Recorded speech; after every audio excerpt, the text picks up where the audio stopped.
I just appreciate that. So, like, I had a crash course to really learn life and learn it because they was, my mother, she took the motherhood role A1. She went to work. Mm-hmm. She graduated from Easton and went to work, dog.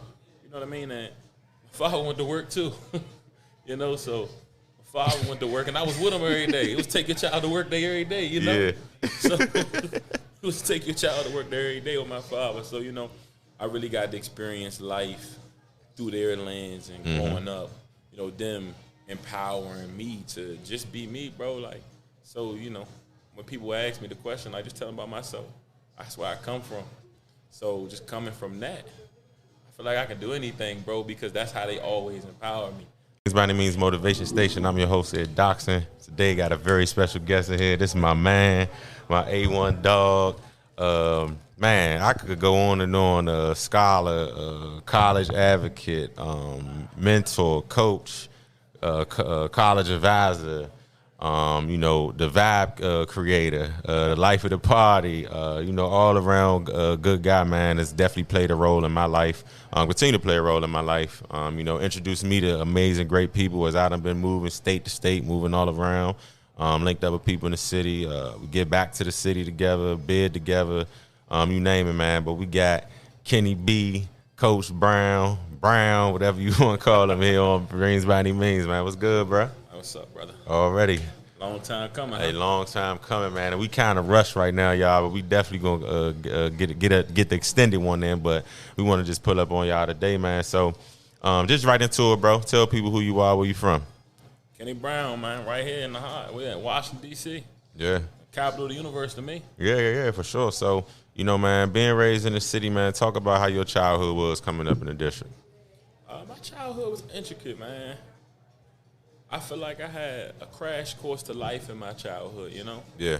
My father and mother had me when they were 17 years old, right? So you got to look at it. They were children when they really had me. Yeah. So I think as I became an adult, I got to appreciate how they raised me because you don't really know about life while you're trying to raise another human being. Facts. And that's what they had to do. Like, come on, dog. We were 21 together. Like, I've been around you since I've been like 21. Yeah. So I've known us at 21 right now, right? We weren't ready to. I mean, not saying we couldn't do it because I don't feel like there's nothing we couldn't do, but bro, we weren't ready to be no damn parents at 21 years old. You know what I mean? So, like, ain't ready right now. And at 21, my parents were 21. I was 4. Mm-hmm. So, I just appreciate that. So, like, I had a crash course to really learn life and learn it because they was, my mother, she took the motherhood role A1. She went to work. Mm-hmm. She graduated from Easton and went to work, dog. You know what I mean? And my father went to work too. So my father went to work and I was with him every day. It was take your child to work day every day, Yeah. So it was take your child to work there every day with my father. So, I really got to experience life through their lens and growing up, them empowering me to just be me, bro. Like, so, when people ask me the question, I just tell them about myself. That's where I come from. So just coming from that, I feel like I can do anything, bro, because that's how they always empower me. Yeah. I used to get in trouble in school. Oh, why you feel like you got in trouble? They used to let me answer it, right? So, them They just gave you a voice at a young age. Giving me a voice, at bro. a young age. They gave me a voice at a young age, and I never lost it. Yeah. And I never felt like anybody can dim that voice or turn it down. Yeah. So, when I just go back to my life, that's it. Mm-hmm. I come from young parents who were trying to navigate life and wanted to be older. Yeah. Wanted to be more advanced, and that's how they raised me, and that's how they empowered me. And, them empowering me from the time I was like 2, that I can remember, like 3, yeah, and beyond. I'm here today. Yeah. Nah, facts, bro, and that's solid. I think it's a testament to, like I said, who you are today.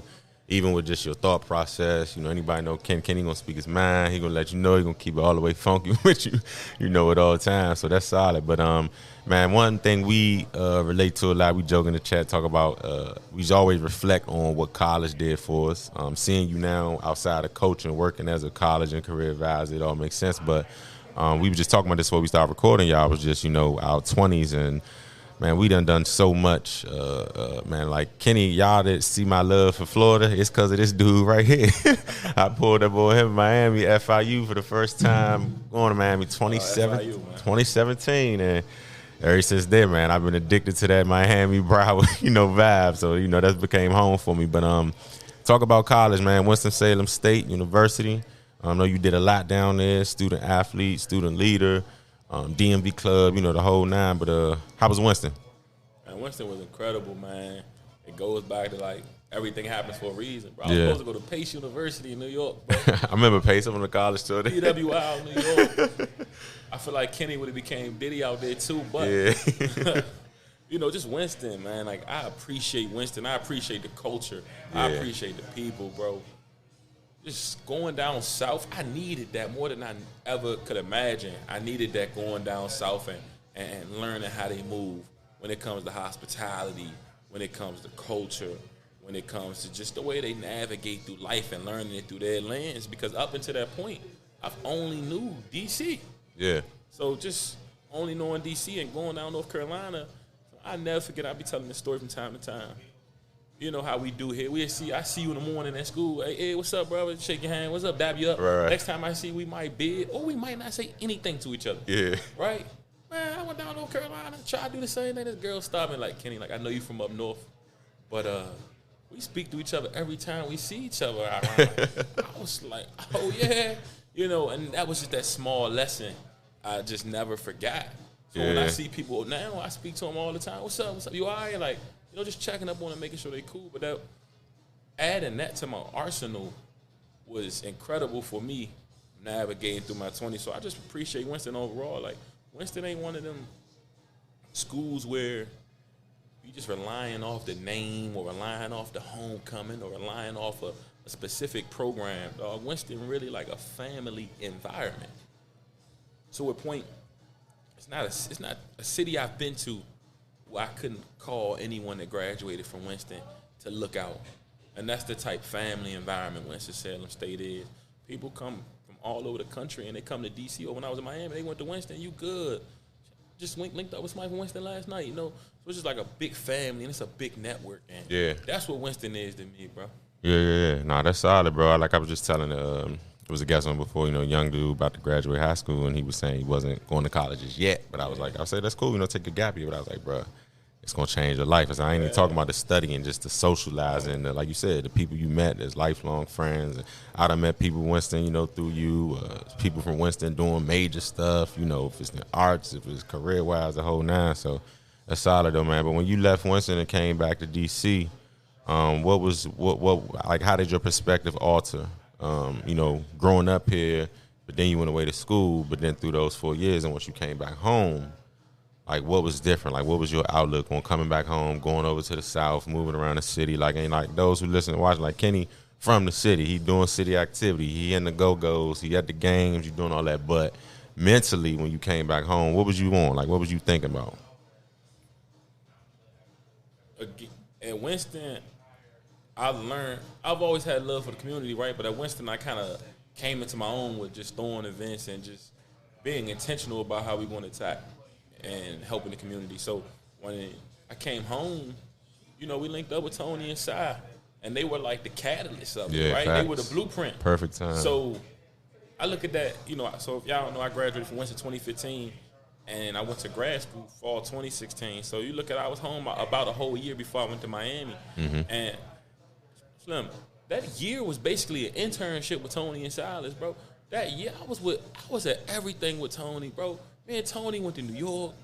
Tony done sent me to the French embassy. Right. Like, Tony gonna put you in position Tony for sure. Like, it's just so many things, and just Silas, that's when Silas was moving. Like, hey, meet me at this spot, working lunch type time. That's when H3 heavy. So that was like a year-long internship with Tony and Silas, bro. So of course my mindset was different. You and I speak all the time with them two as our big homies. It's just our reverence for how we move around increased. Yeah. We don't do so. We talk about it. We don't do certain things. We're like, man, we can't let Tony and Sal find us doing shit. You know what I mean? So that's one way my perspective changed. But the other way is like, we've always heard we're competing with the world.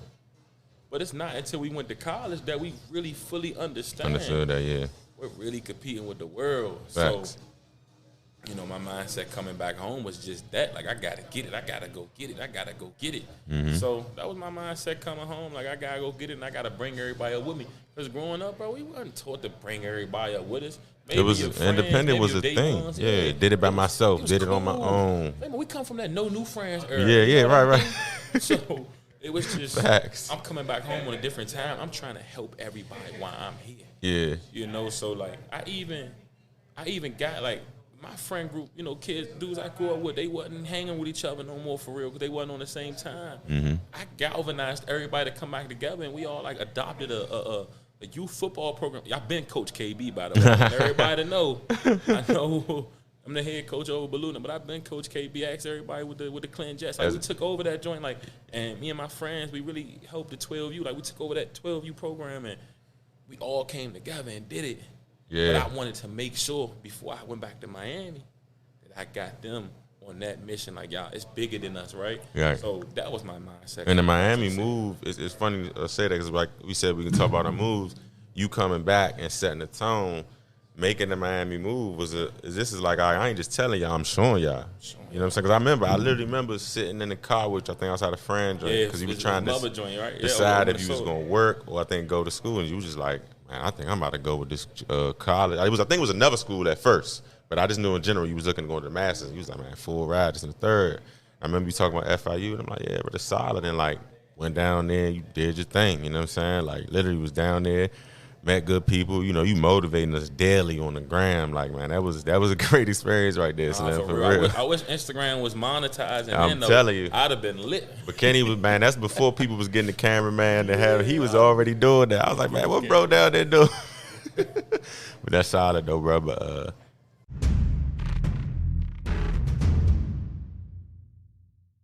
thank you for tuning into Dreams by Any Means Motivation Station, where hustle plus faith equals success. Stay tuned for the next episode.